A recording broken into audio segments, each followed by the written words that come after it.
black pepper on everything. That's my new mantra when I'm trying to find foods that Jim is interested in eating. You just never know what's going to work.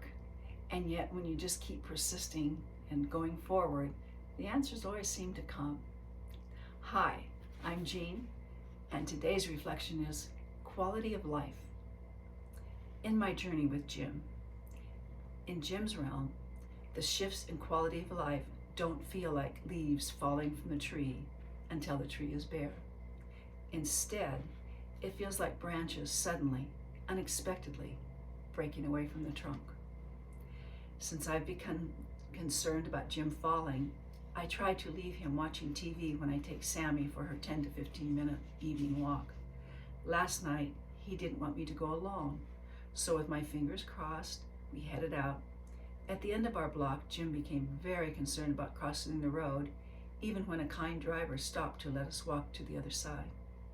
The wind bothered him so much that he reached for my hand. After walking about a block and a half, I asked if he wanted to turn around and go home. Relief flooded his face. Sammy wasn't too happy, but Jim's crushing grip on my hand eased as we headed back. I felt a branch break away from the tree. Going for a walk no longer feeds his soul.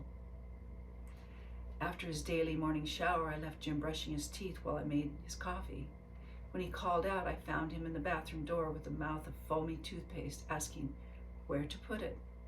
Moments later, we walked out of the bathroom and he looked around and asked, "Where am I?" Another branch broke away. The room was no longer familiar. For Jim, the branches breaking away move him toward what remains familiar.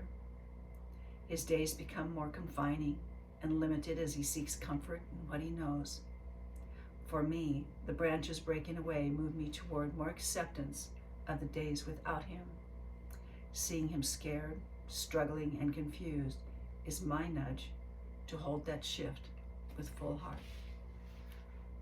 Meanwhile, in my earth-dwelling world, I've been 10 days without my computer and I miss checking my emails, posting on Facebook, creating journals and writing.